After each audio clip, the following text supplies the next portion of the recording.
Hi, and welcome everybody. This is Jill Troderman with Feeding the Family. And today we're going to be talking to Mira Dessy. And we're wondering, how can we feed our families? How can we feed our communities with the food landscape as it is? Are we reading package labels? Are we going to the farmer's market?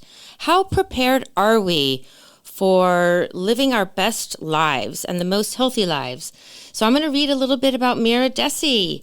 Mira is the ingredient guru, an author, speaker, holistic nutritionist, and real food advocate.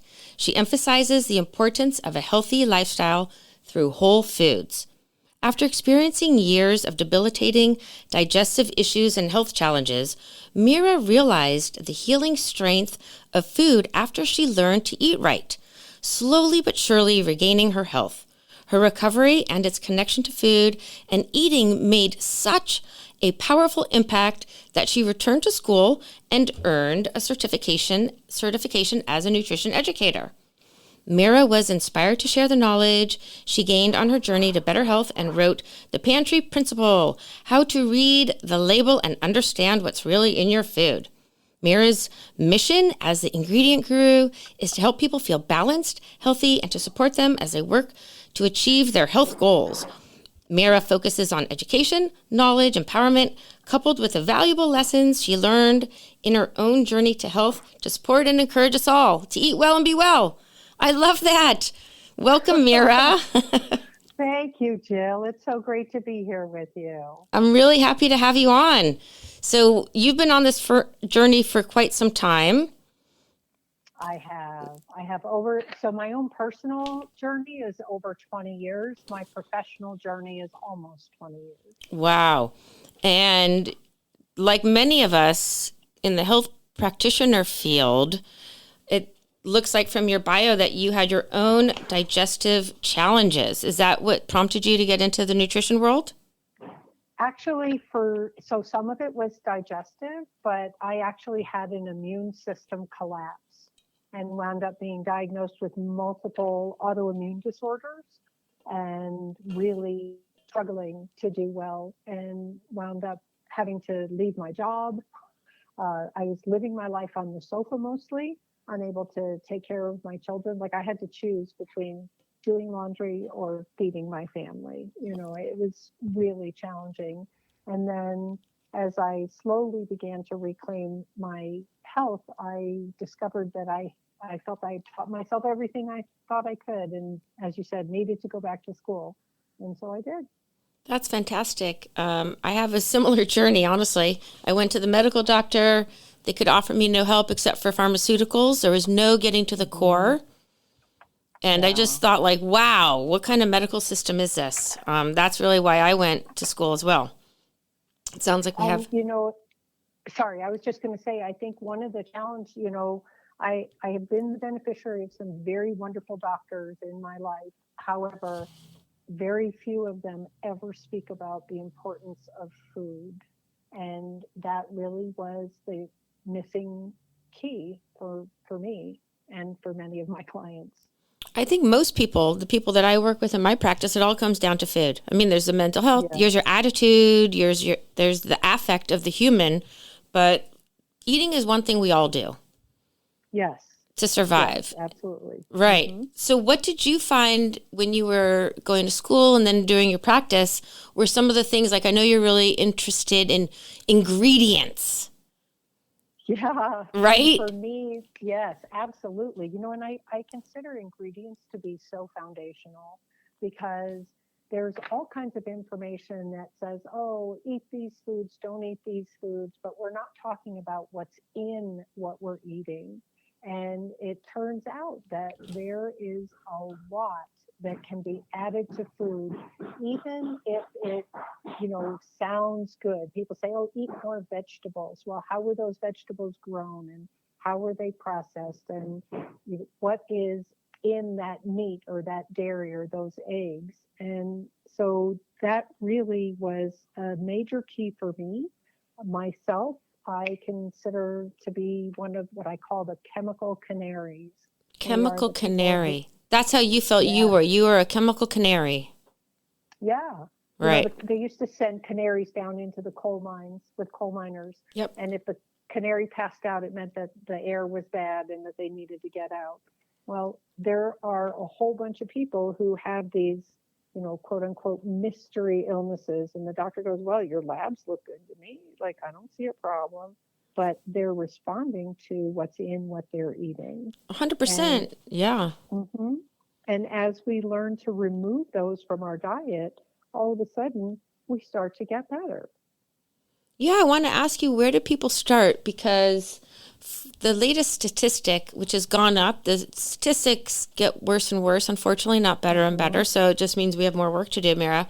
But Yep. 50% of all kids right now have at least one chronic health condition.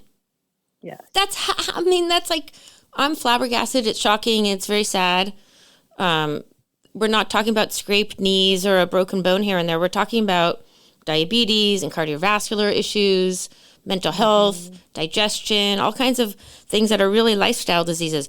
So when you're working with parents, that's my sweet spot, helping kids and families. I always want to get to the core, save the kid before they become an unhealthy adult. So Right. where do we help? Where do we start with people before they become overwhelmed? When you're talking about eating vegetables, so you and me, we would go to the farmer's market, we would try to get organic. If you're starting out, how can we bridge that gap so people can find it easy to embrace this new healthier lifestyle? And it is such a challenge. And part of the reason it's so challenging is because food producers make so many products that are hyper palatable and that essentially makes them addictive. And we wind up with having to shift the whole spectrum of how we interact with food. When I'm dealing with a family who is trying to make changes for children, my goal is always to add first. Let's not take away, because if we try to take away too quickly, then we wind up getting into a deeply emotional side of our connection with food. And so we look for ways to try to add to the diet. And I will share that one of my favorites is to look at what they're already eating and see if there is sort of a lateral move to something that is whole food, real food. So if they're eating, if it's a small child and they're really fond of those pouch foods, which are not great for us for a number of reasons, but if they're into those pouchy things, can we add steamed versions of that to the plate as well? Mm-hmm. If they're into really crunchy snacks, can we look at what are some other things that we can do that are crunchy, like nuts, or if we roast things like chickpeas, we can season them however we want, just finding ways to add first. I like that, because people have, what you said, an emotional attachment to food. Mm-hmm. Food has often become a reward system. We have what they call hedonic Yeah. eating. Yeah. And Yep. that's when people are eating from an emotional place where they just want to have pleasure, where food no Mm-hmm. longer is a source of nutrition and sustenance and energy gathering. It's really just to placate or pacify our stress and anxiety in the world, or maybe from boredom.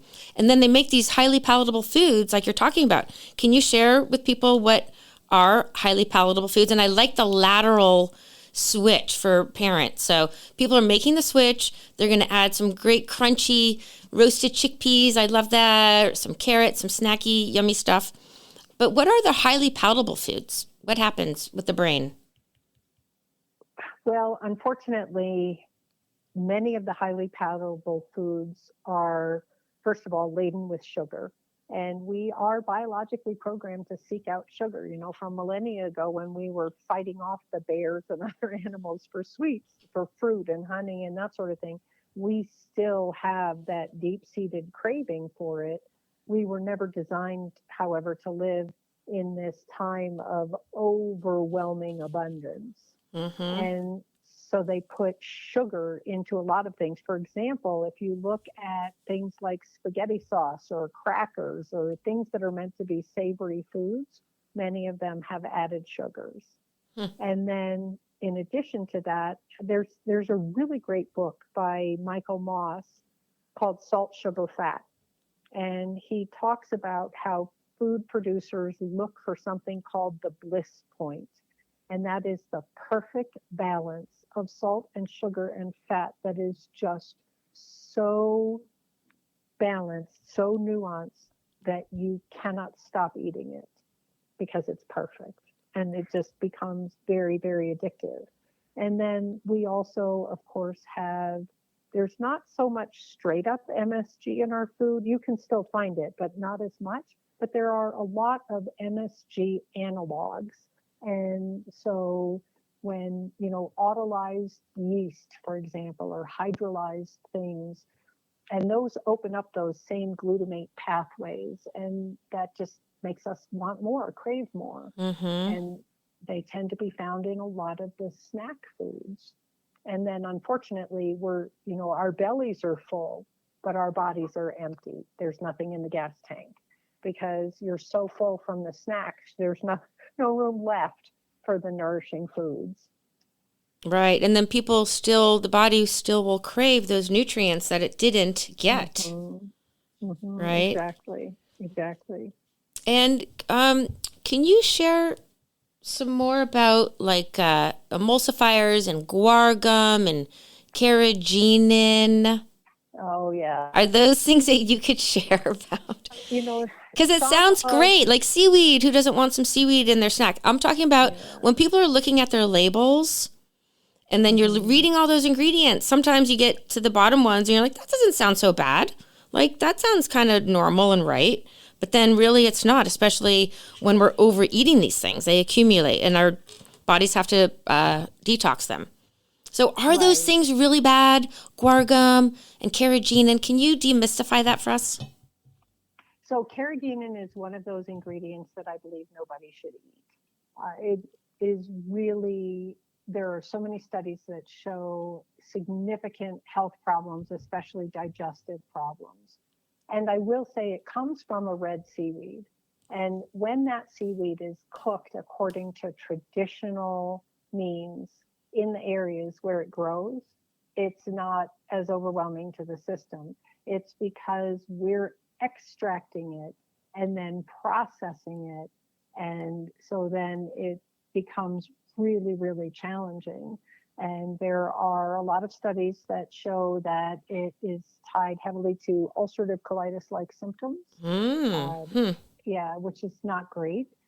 And it's used because it's such a good thickener. Mm-hmm. And many of the emulsifiers or plant gums are there because they're emulsifiers, but the challenge is it's some of them are maybe not as challenging as long as you're not allergic to them. For example, guar gum, it's not necessarily harmful in and of itself. The challenge is how much we're getting, because we don't stop. We look at that one product. We don't stop and look at throughout the day what we're eating. So for example, if you're having, yogurt for breakfast or cottage cheese or something like that, and then you have some kind of a non-dairy product because you're making yourself a smoothie, and then you're having a canned soup or a deli meat or something else, and it's in there. So all of a sudden throughout the day, you're getting more and more and more. And that is really problematic. And that actually applies to almost any ingredient, even the ones that are not necessarily overtly harmful. And I do believe carrageenan is one that is overtly harmful, but some of the others, we're looking at how much are you getting, because it's safe up to a certain amount, supposedly, according to the rules that generally recognized as safe. But nobody's paying attention to how much you're getting. They're just saying in this particular product, it's less than whatever the allowable amount is. Right. And so it's a cumulative effect. What do we call that? A toxic load? Yes, toxic load. Now, they have a classification for processed foods called the NOVA scale. Mm-hmm. Are you familiar with that? Yes. Is that something that regular people in the world should be paying attention to? Should that be something we put out more into the universe? And I can You share know, a little bit about that. I feel that it's really important for people to learn more about it. The challenge that we run into is for so many people at the beginning of their journey, that becomes an overwhelming amount of information. If you're someone who is somewhere Right. in the middle or very experienced, then yes, let's start looking at how can we add more minimally processed foods to our diet? What are the things that are low processed? And then the things that are processed, how are they processed? And so the Nova scale really deals with all of that, but it becomes one more really overwhelming piece of information to somebody who has, for example, just learned that artificial color is really bad for you. And then they look at what's in their personal care products and their pantry, and they're like, oh, there's way more than I thought, Right. you It know. is So incredibly overwhelming, isn't it? yeah, it is. And so I think this is like a really good place to point out to everybody who's listening here, no matter where you are on your journey towards taking back your kitchen, your pantry, how your family eats. It's not a one and done thing, a little bit at a time. And every little thing that you're doing is one thing more than you were doing before. So if you decide, for example, we don't want artificial colors and we're going to work to get those out of the diet, and maybe it takes you, 2 3 months to do that or longer, however long it takes, that's still one thing you're working towards. And so you can't beat yourself up and go, oh, I'm not doing, you know ultra, or avoiding ultra processed foods or whatever. We make one change where we can, and we move forward with that, always looking to do a little bit better. That's really great advice. Before we move on, I do just want, I did pull up the NOVA classification. So I am going to just share it really quick in case anybody wants to geek out on this. But then I do want to dive into some more practical items for people. Mm-hmm. But so the NOVA food classification, so it starts with there's 4 categories: the unprocessed or minimally processed. So that's when you're getting an orange from your tree or your neighbors or even the grocery store. It's unprocessed. Minimally processed would be things like butter or oils that we buy, even salt, unless you're getting your own salt from the sea. So those Mm-hmm. are the very minimally and processed, barely processed. So maybe you get your lentils in a bag at the grocery store. Mira and I would, of course, advocate for bringing your own bag and using the bulk bin or buying bulk at like a buying club, right? That's Mm-hmm. where I buy Mm-hmm. most of my beans, rice, nuts come from wholesalers.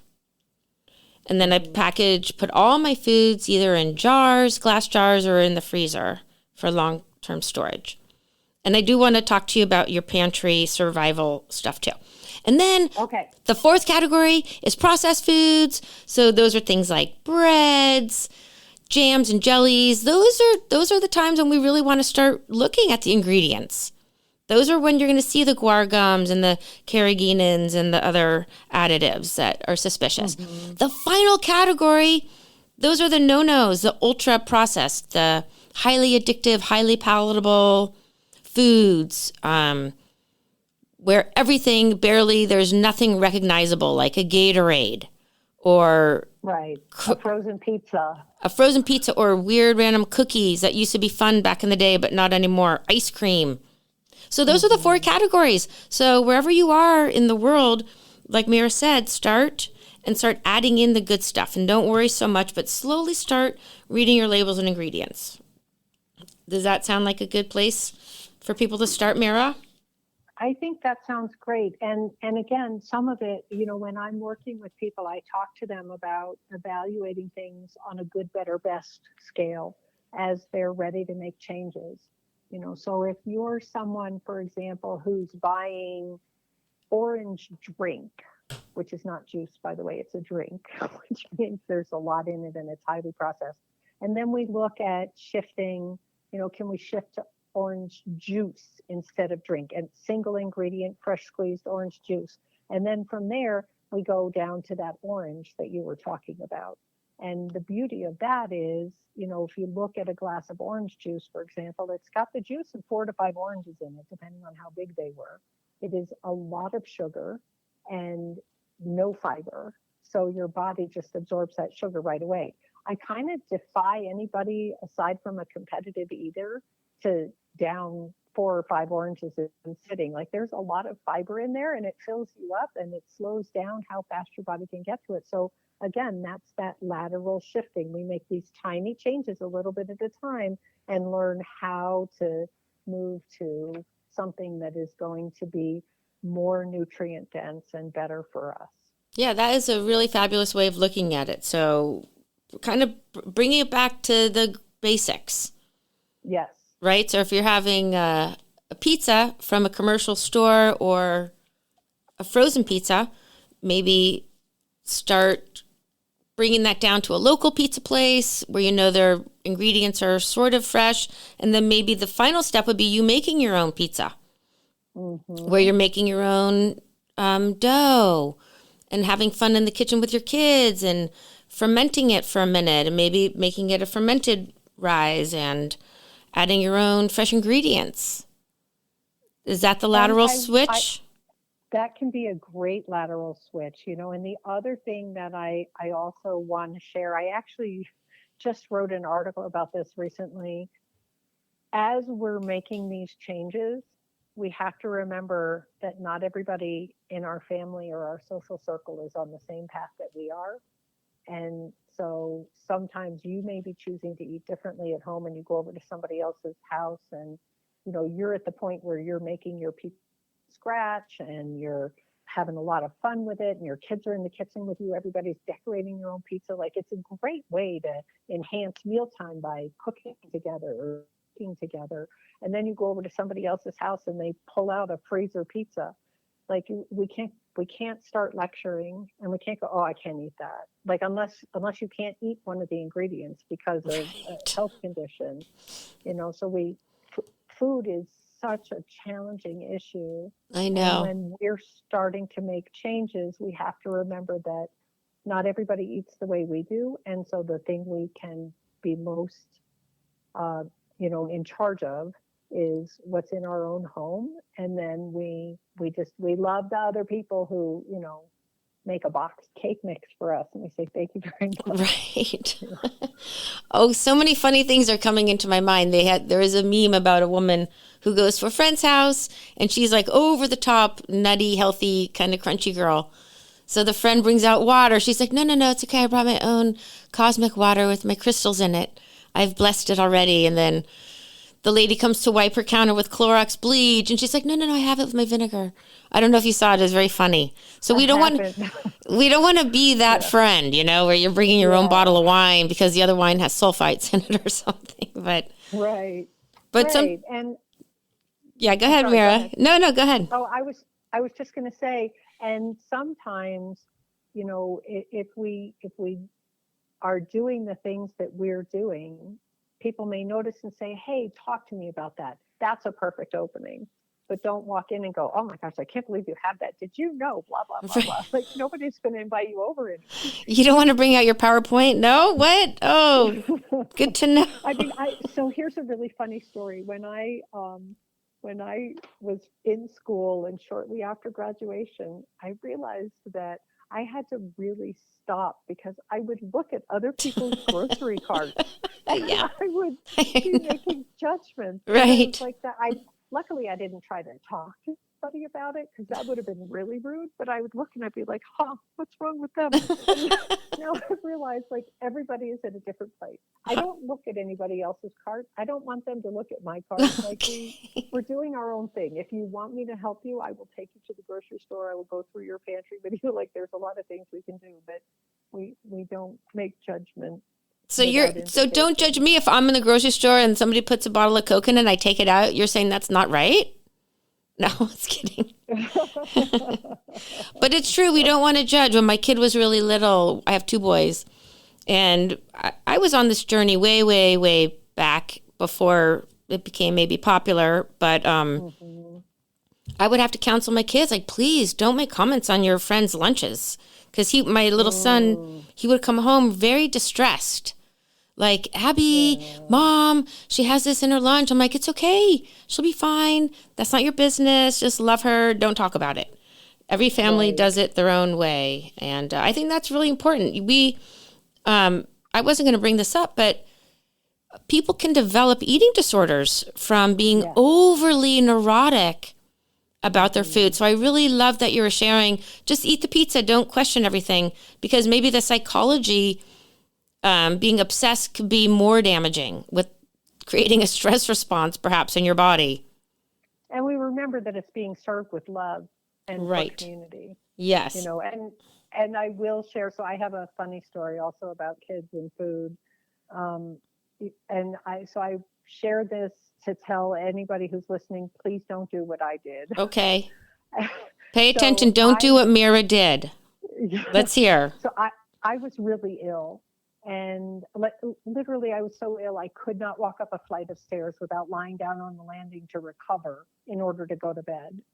And as I began to get healthier and as I began to discover that it was what was in what we were eating, I behaved badly to my family because I just made decisions. I was like, nope, that's out of the house. Nope, we're not doing that anymore. And I remember at one point having a knockdown, drag out screaming match with one of my daughters in the middle of aisle 5 at the grocery store because she wanted her particular juice. And I said, it's got a high fructose corn syrup in it. I'm not buying it. We are not having that. Like, we're just having this argument. I'm sure people were walking by shading their eyes going, nope, not going down that aisle. Mm-hmm. And so as we learn to make these changes, as we learn this information, we need to involve our family in these decisions. Don't just make a cut and dried, decision and then expect everybody to go along with it, because they like what they were doing before. And so we have to find ways to introduce things to the home. Maybe you bring home 3 different kinds of juice and you say, hey, let's have a juice challenge, which one is going to win, kind of thing. But of course, you've preloaded the dice here because they all don't have high fructose corn syrup or whatever it is that you're taking out of them. Or to talk to them and say, hey, I've learned this is really bad for us. And I would like us to try to find a way to not do this anymore, because I care about you. But we don't just make flat out decisions and expect them to go along with it, because that's just going to make everybody really unhappy. And then meal times are unhappy, and that's not healthy for anybody. Right. All people, even toddlers, want to have choice. Yeah. And people have their own opinions. They have their flavor profiles that they enjoy. So that's very respectful. Mm-hmm. For the family. Absolutely. And if you want buy-in, you have to bring it to them. Like, look, I just learned this piece of data. What do you guys think? Let's talk about it. And I'm sure you would agree with me, over the years when I work with older teens or young adults or even adults who have had bad food in their childhoods, they wanted to eat well. Mm-hmm. And I think it's the approach, like what you're saying, is how is it done in a loving, respectful, curious way, or is it coming from a more authoritarian perspective? Exactly. And no one responds with an authoritarian fist. No. So a loving, gentle way to bring the family on. And I think I hope how I approach it with my own family when I started really figuring things out in the food world. And at some certain point, I would just I would teach my kids, this is what's in this ingredient. I've shared an ice cream story. I was really concerned about not high fructose corn syrup. I mean, I was hydrogenated oil and PHOs. Yeah. That was my Achilles heel, or my number one bad ingredient, my food vampires, I would call them. And, so my kids knew about partially hydrogenated oil, so we all got ice creams. And I am sorry for those who have heard the story before. We all got our ice creams, and my little son, he's like, no. And I was like, I have to ask the ice cream man what the ingredients are. We totally forgot. And my little kid was looking at me, please, Mom, don't ask. Because he knew it was going to have bad ingredients. And I asked, and it did have the hydrogenated oil. And I'm like, I'm sorry I did ask, but I'm not going to get mine. I'm going to get a different snack. But you do what you want to do, honey. Like, make your choice. Like, I wasn't going to tell him not to eat it or to eat it. And he just looked Right. at me, and I know he was like going in his mind, and he did make that choice to throw it out. And it was so heartbreaking because he walked outside of the ice cream shop and he put it in the bin. And but we did go and get a better treat. But I was very Yeah. proud of him because he made the decision on his own. But I still felt sad for him that he even had to make that decision. Right. And I think Right. that's my Pollyanna goal, is that we can all live on happy planet with foods that we don't have to be so investigative towards. Mm-hmm. You know what I mean? So Yeah. Mira, I'm going to take a short break. And when we come back, let's bring it up and talk about some really fun, healthy kid snacks and ways we can pack our pantries with good foods. How does that sound? Sounds perfect. All right, so hold on tight, folks. We have 2-minute break, and I'll be right back.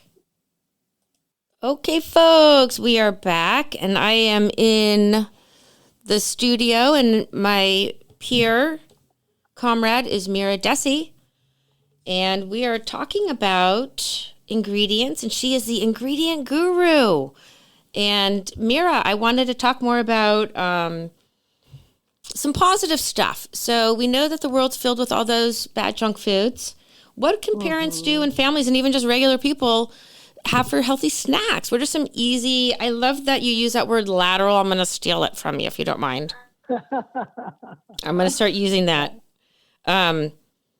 So I wanted to talk about snacks, and then I also wanted to talk about your preparedness. I don't know which one you wanted to dive into first.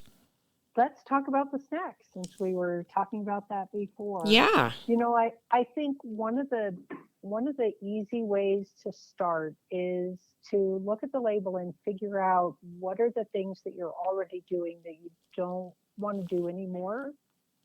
Some of them are sudden stops, like artificial colors or artificial sweeteners. Others are things that you maybe want to cut down on. Like if you start reading the label and you realize, you know, there's two parts to a label on a food package. There's the nutrition panel and there's the ingredients. And a lot of people mostly only look at the nutrition panel, and they're probably only looking at things like calories and, you know, if they have to avoid salt or whatever. If you start looking at just how much sugar is in there, for kids especially, finding ways to dial it down. So let's say you've got a kid snack that's got, I don't know, 10 grams of sugar per serving. That's a lot of sugar. And so can we look for options that are maybe half that? It's still going to be sweet, but it's not going to be as sweet. And then we start looking for other options, other things that we can do. And it also depends on where you're going. Like if it needs to be a portable snack, then we're looking at things like maybe making a little bento box, or having, you know, does your kid like beef jerky, or, you know, if they can have nuts, that's certainly a good thing. Fruit is always good, especially if it's something like, you know, one of the little cuties, or a plum, or, you know, something like that, or even a little container that's got some berries in it.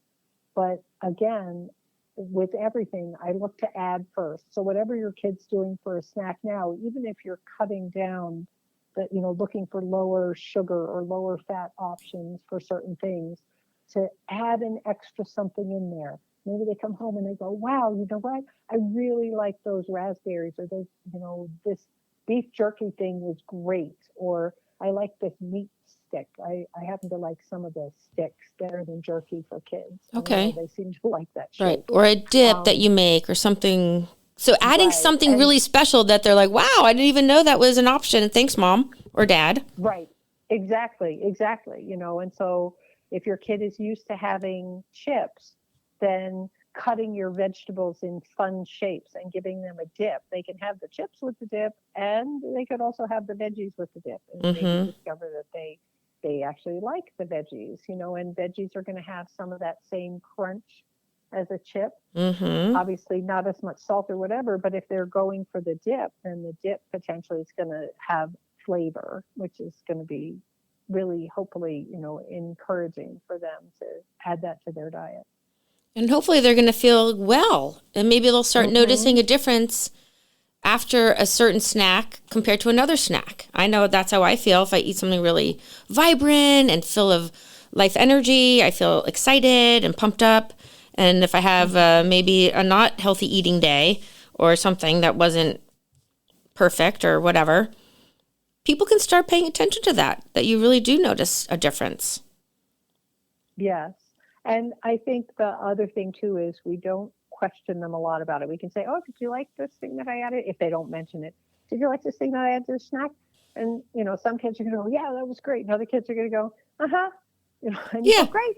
Yeah. Don't make it a big thing. We don't push. Right. Exactly. And now I'm kind of thinking about those toddler pouches, because let me just tell you, parents, it's way harder to get your kids off of these foods the older they get. So maybe don't start with those foods for any new parents out there, right? Because it's harder. So what about those toddler pouches and toddler milks? Yeah, I'm really not a fan of the pouches. First of all, we are designed to chew. Thank you. Yes. Please say that again really loud. Right? No, we are. We're designed to chew. That's why we have molars. And so if all we do is suck down these pouches, sure, they're convenient. I get it, but they're not helpful. The other thing is that they have no fiber in them. And if we are chewing foods like, carrots or celery or, apples or whatever, we're getting some fiber with that as well. And that in turn helps support good gut health because we're putting things in that are going to be supportive for our microbiome. And, I understand why they started. They're convenient, but unfortunately they've become so popular now that I have sometimes even seen teenagers drinking those things, and they're just not good for you. Yeah, I like that you brought up the chewing. I was on a podcast and that was something I brought up, and I thought it was so obscure that no one's talking about it, but apparently it is a thing. Our jaw lines are changing in the humans. Yes. Our facial structures are changing and the chin is narrowing. So it really is important that we exercise our mandibles and our jaw and that we have a straw jaw. We're designed to chew things. It's also, our facial structure is also really important for our breathing, for oxygen intake, and also for supporting vagal nerve function. So we need to chew. We do need to chew.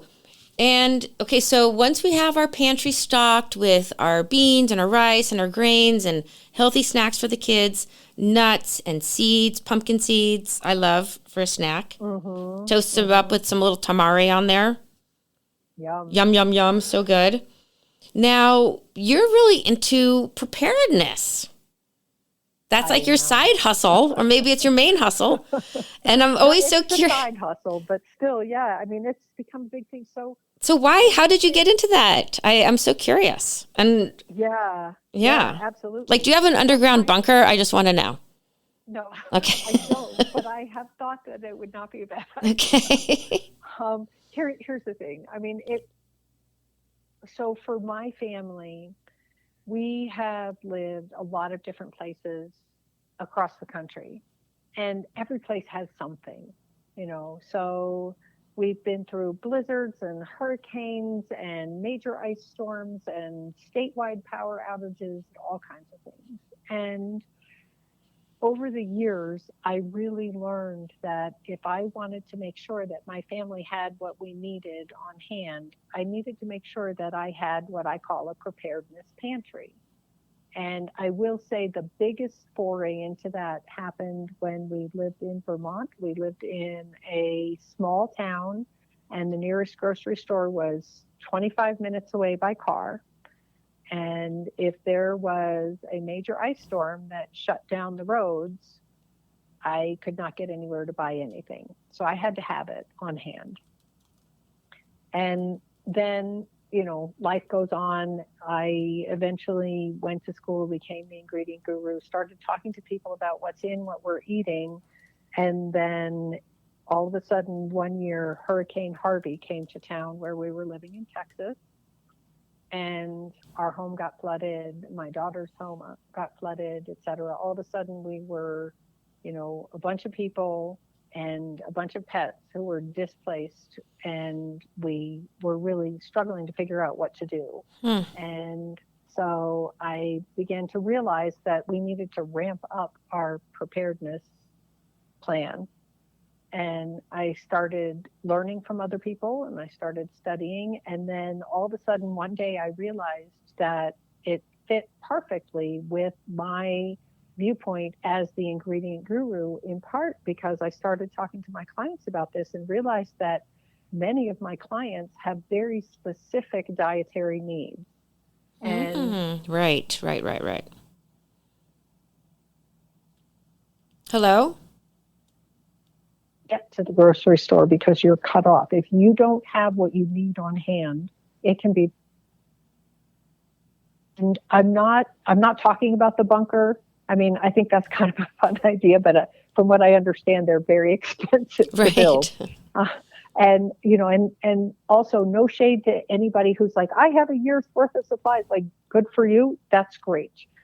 My plan for the people that I work with is I want to encourage you to have like 2 to 4 weeks worth of supplies on hand, so that if you couldn't get to the grocery store, if you were in some way cut off or something, you could literally survive on what's in your house for 4 weeks without having to go to the grocery store. That's huge. I wonder how many people can do that.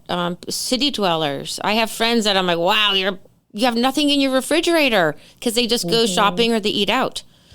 Yes, I know. And I will share that so one of the things that I do is I have a membership where people can take my class, the Preparedness Pantry Masterclass, and they learn how to build all of that. I also do individual consultations, and you would be surprised at how many people I talk with who either live in an apartment or live in a setting where they're not used to doing that. And we find all kinds of places and ways that they can store food and water. We also talk about the water plan, because you can go without food for a number of days if you absolutely had to, but water's critical. Right. So talking about what is your water plan and what are we going to do and how are you going to do it? Right. I think nobody thinks that it could happen to them, because we watch it on TV, like, oh, that's too bad that flood happened. Or you think, well, there is a grocery store, Safeway's down the road, so if the power goes out, I'll just pop over. And we're so dependent on our food system. I really want to, during the COVID time, I put on a couple festivals and started a little farmer's market just for that reason, because I felt like we're all detached and we can't rely on each other. We're so dependent on the big ag and the big food systems that not only do we want to have food in our own pantries, but we want to know what our neighbors are growing and have more connection that way. But so at a minimum, Mira, what are like 5 things that you would have in your pantry that would last, you said 4 weeks. So you have to calculate how many members are in your house, maybe even take into account some random neighbor down the street or a couple extra people you might have to feed, right? Just in case. And your pets. And your count pets. As people. They are people, totally. So off the top of my, go ahead. So I'm thinking beans, but you tell me what. Well, I was going to say what everybody stores is different. The one thing that everybody needs is water. Water. So that's big. And you need 1 gallon of water per person per day. Okay, that's a great thing. 1 gallon of water per person per day. Okay. Yep. And there are special containers that you can buy that will help you store a lot of water. If you don't have space to store a lot of water, then we look for what are secondary sources of water, and do we need some kind of a filtration system? Okay. So that's where, it becomes very individual. Another thing is protein. You need to make sure that you have enough protein. And what people are going to eat is very different. For example, I have a true food allergy to seafood and fish. So stocking cans of tuna and sardines is not going to work for me. Right.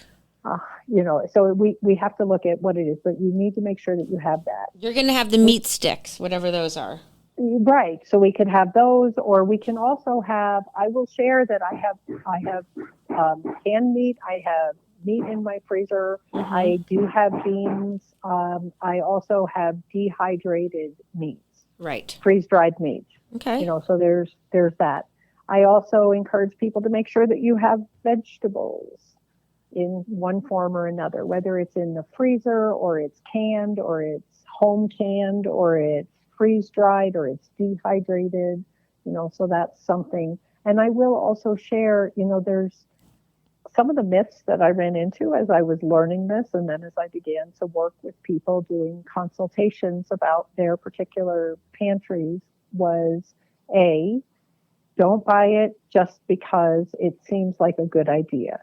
Like, don't buy a lot of flour and yeast because you think you're going to start making bread. If you don't know how to make bread before you start, that's not going to help you. That's the funniest thing, right? But it happened during COVID a lot. And get your prairie skirt and your bonnet because you want to make the look right. So right. Don't buy dried beans. If your family does not like beans, because you think we're just going to eat a lot of beans, they're not going to like you very much after that. Okay. So thinking about that. Okay. I also believe that it's important to have a little bit of something that's a treat. And one of my favorites tends to be dried or freeze-dried fruit. Not that we're going to go hog wild and eat it all at once, but we're human. We like a little comfort, a little something sweet. So don't think that you can't have that. And then the other thing is sort of a broader category, but that's condiment, because our food needs to taste good. So you need to make sure that you have a variety of spices or condiments or other things that you can use to flavor your food. Those are amazing ideas. Now, one thing that's popping into my mind, where do we store this? Do you keep all of it in your regular pantry and eat from it as you would normally? Or are you having bins in your garage or boxes that are sealed? Great question. And so again, everybody's answer is different because it depends on what your particular living situation is. I will share that I believe we should all have two pantries. One is your everyday pantry. That's the one that's usually in your kitchen, and that's the one you cook out of.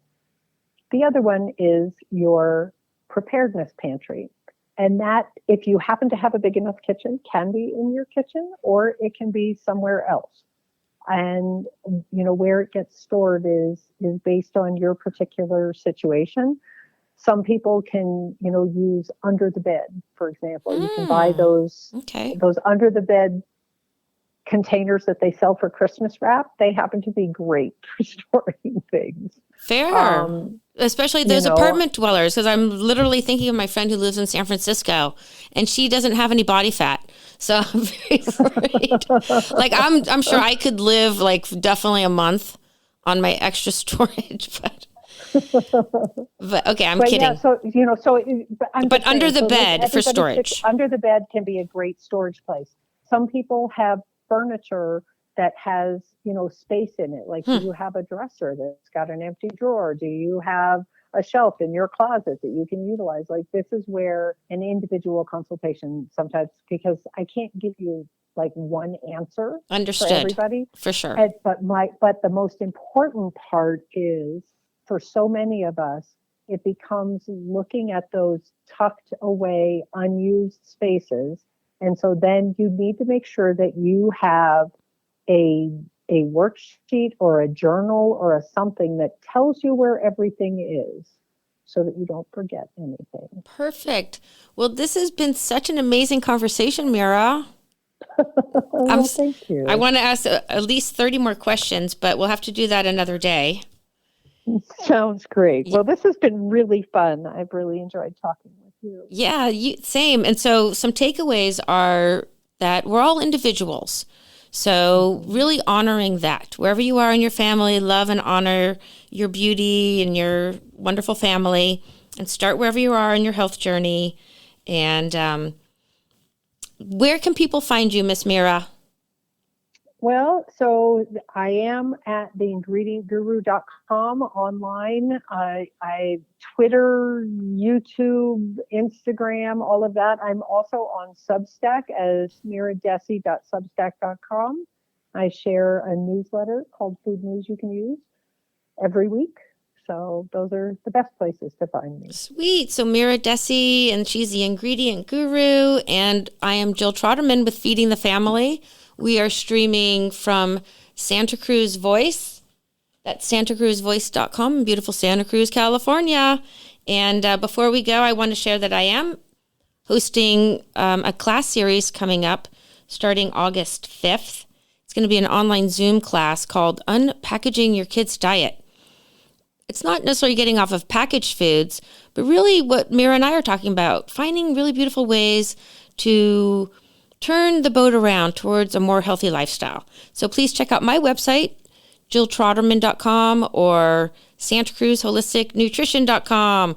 So thanks again to Mira Dessy, and we'll talk to you guys soon. Have a great day, everybody. Lots of love and peace out.